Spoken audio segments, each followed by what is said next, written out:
As a senior leader of the organization, if I am not being told or if I'm not seeing a direct connection between the rerouting that's taking place and how it's adversely affecting my operations, how or why would I sit up and say, hey, let's get to the bottom of it. Let's make sure we are doing this right. How do you get the senior leadership attention on this matter? What's been your experience? This is indeed a challenge. You're right. Explain the problem to the layer that is not visible to CISOs Yeah. or to the board is very difficult. Raising awareness is equally difficult. But if you look at the nature of the dependency that I just explained on the routing system, on this connectivity fabric, which connects your customers, your partners, your applications, your digital assets that you keep in the cloud, you realize that there are a lot of similarities how you manage supply chain. It's really your connectivity supply chain. And this is the supply chain concept is something that is better understood. It's better understood by CISOs, it's better understood by risk officers, it's better understood even at the board level. So the way we'll look from through the enterprise lens is by looking at routing security as your supply chain security. It should be basically it's a part of your supply chain security, and it should be managed exactly the same way you manage your supply chain, be it software supply chain, be it ICT supply chain, or any other supply chain you depend on. Welcome to the Cybersecurity Readiness Podcast Series with Dr. Dave Chatterjee.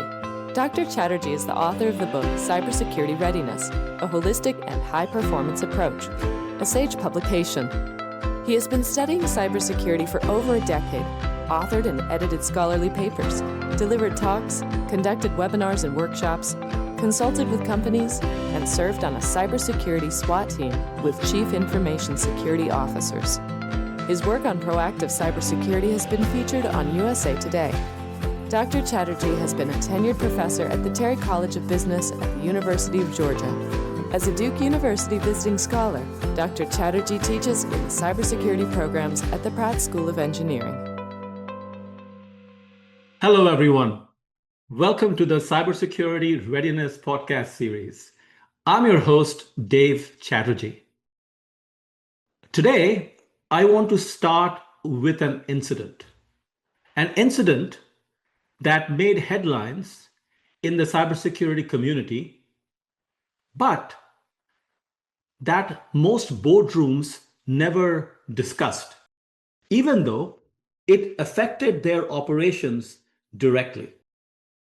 On June 27th, 2024, Cloudflare's 1.1.1.1 DNS, Domain Name Systems Resolver, one of the most widely used pieces of internet infrastructure on the planet, handling billions of queries every day, went dark. Not because Cloudflare was hacked, not because of a software bug, but because two small network operators in Brazil made routing mistakes that propagated, unchecked, to over 300 networks across 70 countries within minutes. The mechanism was a border gateway protocol, BGP hijack, combined with a route leak. One operator mistakenly announced that it owned Cloudflare's address. Another accidentally broadcast that claim to the broader internet. And because the global routing system is built on trust, not verification, major providers, including at least one tier 1 carrier, accepted those false announcements and began sending Cloudflare's traffic somewhere it was never meant to go. The disruption lasted several hours before it was fully contained. Now picture the IT team, the information technology team, at a mid-sized financial services firm on that same Wednesday morning. Their infrastructure is unreachable, Customer-facing portals are timing out. The help desk phones are ringing. They run through their checklist. Firewall are clean. Identity systems healthy. Cloud configurations unchanged. No alerts from endpoint tools. By every internal measure, they are secure. And yet, their users cannot reach their services. What they couldn't see, what none of their tools were designed to see, is that traffic flowing between their users and their services had been silently rerouted, not by an attacker who broke through their defenses, but by a failure at a network they had never heard of, in a country they had no operations in, governed by routing norms they had never been asked to consider. My guest today has spent decades at the intersection of internet infrastructure, routing security, and the governance frameworks required to make the internet safer at scale. Andrei Robachevsky is technical director of the Internet Integrity Program at the Global Cyber Alliance, a contributing author of the February 2026 MANRS report. MANRS stands for Mutually Agreed Norms for Routing Security, and is actively involved in the MANRS Plus working group. Before Global Cyber Alliance, Andrei served as Senior Director of Technology Programs at the Internet Society, where he was instrumental in launching MANRS, now comprising over 1,300 participating networks. Earlier still, he served as Chief Technology Officer at RIPE NCC and has served on the Internet Architecture Board. Wow, that's quite the professional background. Andrei, it's such an honor to have you on this podcast. Welcome. Thank you, Dave, and thank you very much for inviting me.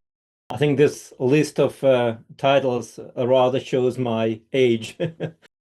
Oh no. Thank you very much. I'm actually very intimidated today to engage in this discussion with you because you're at that other extreme of the expertise level in this particular context. And I'm at more of a learning phase. But anyhow, I'm looking forward to learning. I know listeners will enjoy this episode, and we're going to have a great time talking about this extremely important topic.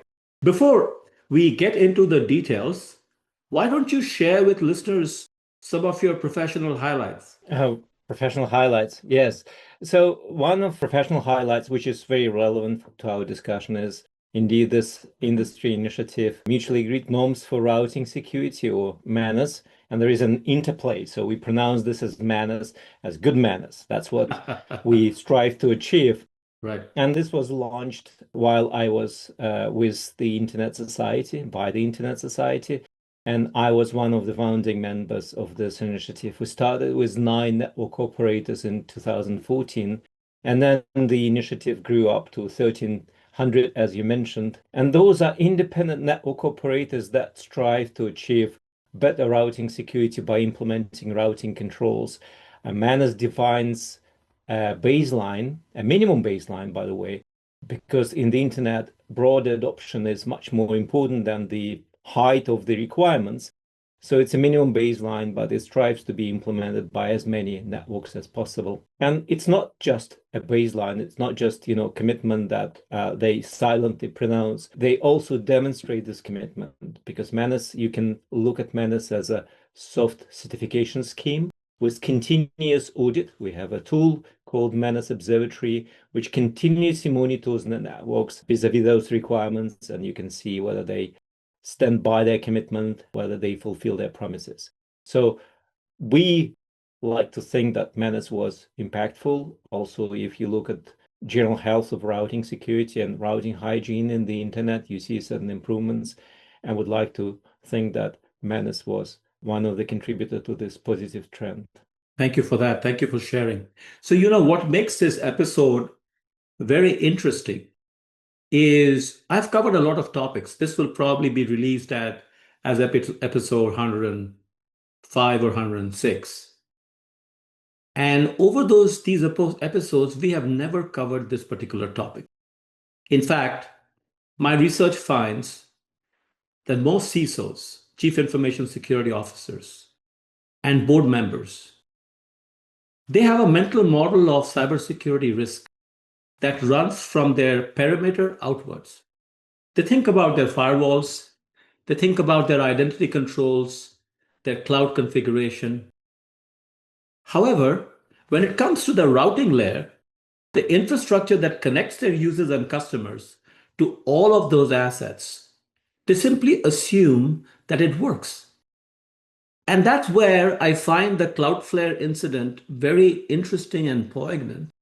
And my question to you, Andre, you being at the heart of this secure routing or reliable routing, what is the extent to which organizations have been suffering the consequences of wrong routing, for lack of a better word? And what have been the implications? In other words, why should listeners be concerned about this issue? So it's a very good question. I think what you mentioned about your experience that you never heard about routing security when you were talking sort of in the enterprise context, it really shows the essence of the problem. The routing system, the routing infrastructure is at the foundation of the internet. The system determines how traffic flows through the internet. And yet, because it's so foundational, it's below the radar. It's just not seen by enterprises and enterprise security. It is assumed that it simply works because the link you kind of see is the link to your connectivity provider, your cloud provider, your CDN. Maybe you create an overlay network, but you assume the underlying foundation works. It also indicates that if something bad happens on the underlying routing fabric, it often manifests itself as some other type of incident. It could be just an outage, or it could be performance degradation, or it could be some services stop working. So by the time you get to the essence of the problem, the incident might be already gone, but the damage is done. So to understand this, I think you need to look how routing works in the internet, if you allow me. Sure, And please. the routing system is comprised of almost 80,000 networks, what is called autonomous systems. They participate in this routing, and it's what is sometimes called routing by rumor. So they exchange information, they know about destinations. They also heard from other networks.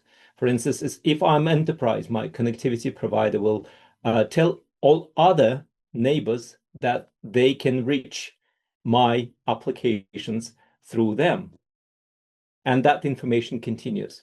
Unfortunately, the protocol you mentioned, the border gateway protocol, the BGP, doesn't have built-in authentication. So it cannot verify automatically whether the information you receive from your neighbor is correct, which means your neighbor can lie or make a mistake. And for instance, not having a path to my network, it can still advertise this route. So what happens is that those incidents happen on a daily basis. I mean, observatory counts about 200 to 300 per month of those incidents. Not all of them hit the headlines, of course. Well, the Cloudflare one you mentioned, it's of course a very prominent accident and hit the headline. And there were others that also became sort of part of the public knowledge. But many incidents, they go under the radar. They're not really discoverable. We see this by the changes in the routing system, but they're not visible to enterprises and sometimes to network operators either. Right. So the question for the enterprises is really how you secure the system, which is totally outside your perimeter. The system you depend on very much, but you do not control. And I think that's the challenge of the issue we're going to discuss today. Exactly. And in fact, I'm going to probe further following the same line of argument or reasoning that as a senior leader of the organization, if I am not being told or if I'm not seeing a direct connection between the rerouting that's taking place and how it's adversely affecting my operations, then how or why would I sit up and say, hey, let's get to the bottom of it. Let's make sure we are doing this right. It means, how do you get the senior leadership attention on this matter? What's been your experience? This is indeed a challenge. I think you're right. Explain the problem to the layer that is not visible to CISOs Yeah. or to the board is very difficult. Raising awareness is equally difficult. But if you look at the nature of the dependency that I just explained on the routing system, on this connectivity fabric, which connects your customers, your partners, your applications, your digital assets that you keep in the cloud, you realize that there are a lot of similarities how you manage supply chain. It's really your connectivity supply chain. And this is the supply chain concept is something that is better understood. It's better understood by CISOs, it's better understood by risk officers, it's better understood even at the board level. So the way we'll look through the enterprise lens is by looking at routing security as your supply chain security. It should be basically it's a part of your supply chain security. And it should be managed exactly the same way you manage your supply chain, be it software supply chain, be it ICT supply chain, or any other supply chain you depend on. So essentially, you are saying that we're talking about the supply chain risk associated with this rerouting problem. So if the network traffic gets rerouted to the wrong destinations, that could imply a slowdown in receiving supplies, that could imply an inaccurate awareness of the planning delivery requirements. I'm trying to figure out what are the biggest implications. If there is at a high level, the systems will be underperforming, will slow down. Does that imply that the customers or the business partners may not have access to your portals? Your means the company's portals whose traffic is going to the wrong places, and thereby there's a delay in providing the supplies or a delay in delivering the goods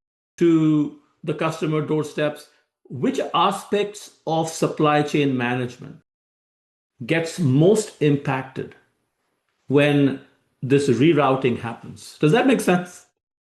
Yeah, that makes a lot of sense. And I think when you look at the digital supply chain, there are different scenarios there. It depends on your architecture. For instance, if you provide digital services to your partners or to your customers, or provide applications, enterprise applications to them, that might mean outage and breach of SLAs with regards to provision of those services. Also erode trust of your customers because, well, you mentioned one thing is the outage, which some incidents cause, but many of routing incidents, they cause rerouting of the traffic. So traffic goes via unintended path, opening door to all sorts of man-in-the-middle attack, for instance. So erode your trust as well. And not having visibility in your supply chain, I think it's generally considered not a good thing, right? So because you can't really manage risks. So if you look at routing as a supply chain risk, I think you as an enterprise will have a more clear approach how you want to approach this issue. Not the same way maybe as a network operator or an ISP would approach this from purely technical perspective. Okay, that makes sense. That makes sense. So, as I'm getting my arms around this phenomenon and I'm reflecting on the Cloudflare incident, at the face level, one would assume this to be a technology failure. The tools to prevent existed, yet organizations still got hurt. So I'd like to apply my framework, the CPD framework, commitment, preparedness, discipline framework, to try to explain what's going on, because I think there is more than technology failure. There is an overall governance failure. Just to briefly remind my audience about the CPD framework, which I introduced for the first time in my book, Cybersecurity Readiness, a Holistic and High-Performance Approach, which was published by Sage in 2021. But in the context of this discussion, the primary argument the CPD framework makes is that security controls only work consistently when three primary conditions are met. Sometimes I use the word conditions, sometimes I call them the pillars of the framework, but they really are commitment, preparedness, and discipline. When it comes to commitment, we are talking about leadership genuinely owning the risk. It is named, it is in the risk register, and someone is accountable for it. So, applying it in this context, the rerouting risk has to be recognized, has to be documented, and the management has to be aware of this challenge, of this problem, of this potential vulnerability, because that will then lead to the next pillar, which is preparedness, which is all about operational readiness. The dependency has been mapped, let's say, providers have been assessed, and there's a plan when something goes wrong. So the organization is prepared for rerouting errors. And finally, there is the discipline dimension of the CPD framework, which is about continuous oversight. Controls are being verified on an ongoing basis. Provider posture is not assumed to hold just because it held at procurement. In other words, the various steps the organizations must continuously take, the steps that has to be built into their DNA, which will reduce or mitigate the risk of rerouting errors from happening. So that's the way I kind of see the application of the CPD framework, which is essentially a governance framework for AI and cybersecurity risk. Andre, I'll be curious to get your thoughts. Yes, I think the complexity here is that in the incident that you mentioned, the Cloudflare, there were many players involved, right? And some of them, I think if I look at your framework, which is makes a lot of sense, some of them were prepared, they had oversight, and some of them were not prepared, not having oversight, not having a plan how to react to those things, right? So if, for instance, and that might be strange, but if you look at the Cloudflare themselves, they are actually a victim, they are not a culprit. So they were prepared, they put all necessary controls in place. They had an oversight because they looked at the routing, they had the capacity to look at the routing and understand what's happening in the internet when their services are affected. They had ability to monitor their services, so they had an early warning that something went wrong. And the service we are talking about, this 1.1.1.1, is a public DNS resolver, which is used by many networks, enterprises, and other types of organizations. So the impact was significant. Now, if you look at other players, you can see this Brazilian network that unadvertently announced the prefix or the root that didn't belong to them. That's exactly in the example that I mentioned earlier, when a network, through misconfiguration or intentionally, can lie, can misinform other networks about reachability to certain services. Well, they certainly were not prepared. They certainly didn't withdraw this quickly. They certainly made a mistake. So their configuration was not verified. There was no commitment. There was no preparedness. And another player, very important player, there were several of them in the chain, but a very important player is one of the tier one, which is a big network, which is connecting many networks. And mistake on the part of the tier one network usually creates a huge impact because many other networks are affected, right? That network was certainly not prepared because they shouldn't be accepting this announcement. They should be listening to some of the controls that were registered publicly by Cloudflare and shouldn't have done what happened. So it's this combination. I think the Cloudflare incident also demonstrates one important thing, that incident happening in very far away part of the internet can very much affect your services. So this kind of locality doesn't work in the internet. So Brazilian ISP announcing your services can affect your services big time. Another thing to say is you can't make it watertight, but you can prepare better. You can reduce this risk. You can't eliminate this completely. But imagine Cloudflare were not prepared. They haven't registered certain controls. I think the incident would be much longer and much more significant. Scary, isn't it? That's scary. So let's say I'm listening to this episode and I'm hearing this conversation. And the question that pops to my mind is, so what should I do Monday morning? What steps should I be taking? Can you guide organizations by providing them like two or three recommendations right off the bat? Yeah, sure. Well, one thing is, I think you need to look, as you as CISO, you need to look at this as supply chain, right? You Uh-huh. need to look who are providers in your supply chain. And that very much depends on the architecture you're using, right? So the internet for you is not just the global internet with 80,000 networks participating. The internet for you might be much smaller, but you need to understand what that internet means. If you read the paper that you mentioned, you will see several scenarios that we considered, several architectural scenarios. One of them, for instance, if you have a multi-branch setup, right? You want to connect your branches with an overlay network, and like SD-WAN technology is often used. But you need to understand who are the providers that underpin that service, who provide those services. So making inventory is very important. The same applies with who is your cloud provider, how your cloud provider is interconnected, how you make interconnect with your cloud, whether you're using the internet or whether you're using more secure connection to your cloud provider. It all depends. But inventory is very important. Like with any supply chain, you need to understand what is the chain is.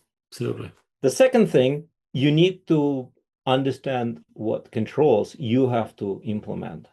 The thing is with routing is that it takes two to tango. Mhm. So if enterprise doesn't clean their part of the street for their connectivity provider, even if they are perfect and implement the controls will not be effective. That is the problem. So that is the second thing. And the third thing, well, first of all, choose your provider wisely.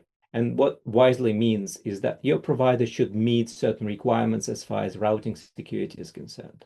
I'm sure in your procurement practice, you have a list of requirements on pricing, on SLAs, on some other things, on performance.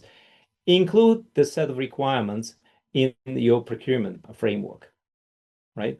Or demand from your connectivity provider those requirements are met. Now, I think I predict what your next question would be. What your next question would be, what kind of requirements are those? But I'll leave it up to you. If that's your next question, I'll answer that. Yeah, I'll get to that shortly. But yeah, you packed in a lot of excellent, excellent points. I hope listeners are making good note of what you shared. In fact, if I could reiterate a couple of these in my own language, which obviously is not as sophisticated as yours. So let's say if the question is, what's the single most important thing an enterprise should do about routing security?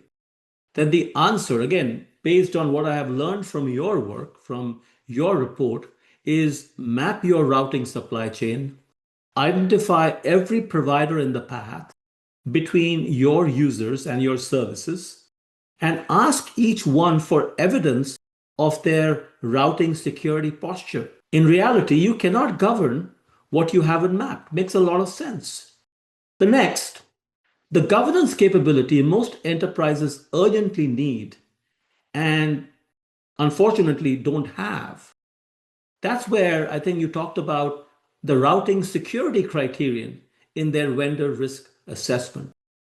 One excellent question to have in there: does this provider participate in MANRS Plus? And we will shortly get to that, MANRS Plus.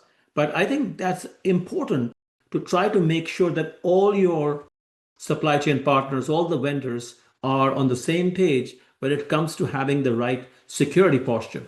And can they provide audit evidence? Embedded in procurement, it changes the market signal immediately. Third, what's one metric that tells a board something real and meaningful about routing security exposure?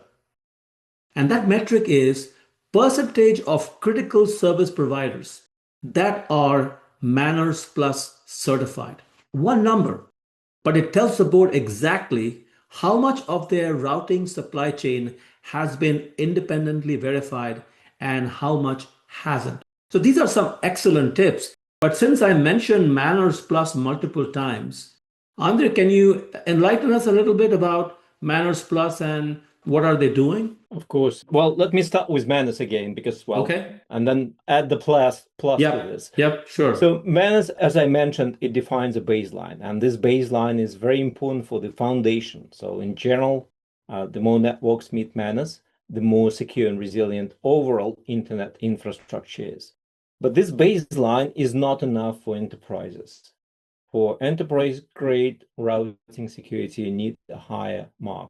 And for this, there was a working group, and a few years ago, we completed this work by creating MANRS Plus. Now, MANRS Plus is not exactly the same as MANRS. That's what we are trying to achieve, is bringing and certifying network operators to be MANRS Plus compliant, but we are not there yet. Where we are is that we have a set of requirements validated by the network operators, the potential connectivity providers, that provides a higher bar compared to MANRS.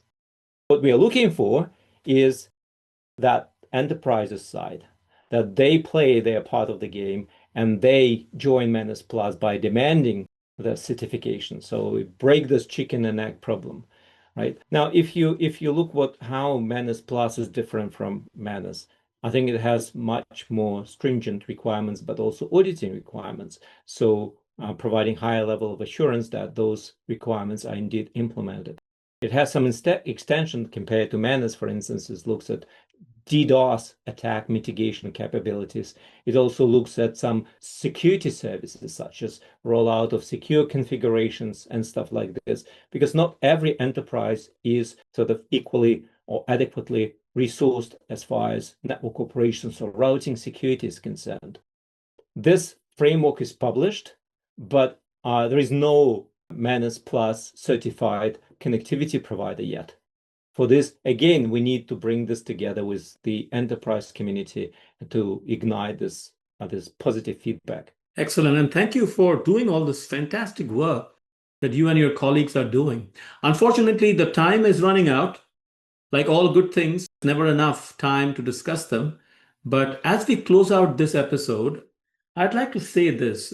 Andrei, what strikes me most about this conversation is that the problem you've described isn't waiting for anyone to invent something new. RPKI exists, MANRS exists, MANRS Plus is nearly here. The gap is entirely on the governance side, and it maps precisely onto the three pillars that I mentioned earlier. The commitment pillar, to say out loud that routing is a risk this organization owns. Preparedness is all about mapping the supply chain and asking the right questions of the providers. And discipline is about verifying that the answers you got at procurement are still true 6 months later.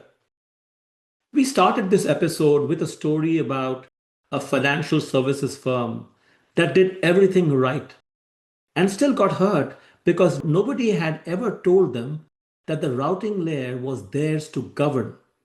The organizations that won't find themselves in that story are the ones that start with a map and a single question that's achievable. There's no reason to wait. So, Andrei, thank you so much for your thoughts and insights. But like every episode, I'd always want my guests to have the last word. So now it's your turn. Wrap up the episode for us. Thank you, Dave. Yeah, I can say routing security will not improve without demand. And that demand has to come from enterprises, and realizing that is part of the supply chain and there is no clear enterprise defined standard. So to bridge this gap, we are bringing together a small group of enterprise leaders to define what good looks like in a way that is practical, auditable, and usable in procurement. So if you feel you're part of this, you're interested in this, and you're one of those leaders, please join us, reach out to us at the Global Cyber Alliance or at MANRS, and we'll be happy to involve you in this work. So define the standard rather than being the standard defined for you. Absolutely. And Dave, thank you very much for inviting me and having this opportunity to reach out. It's been such a pleasure, Andrei. Thank you so much for all your insights, and hope we can do another sequel. Thank you again. Thank you very much. The information contained in this podcast is for general guidance only. The discussants assume no responsibility or liability for any errors or omissions in the content of this podcast. The information contained in this podcast is provided on an as-is basis with no guarantee of completeness, accuracy, usefulness, or timeliness. The opinions and recommendations expressed in this podcast are those of the discussants and not of any organization.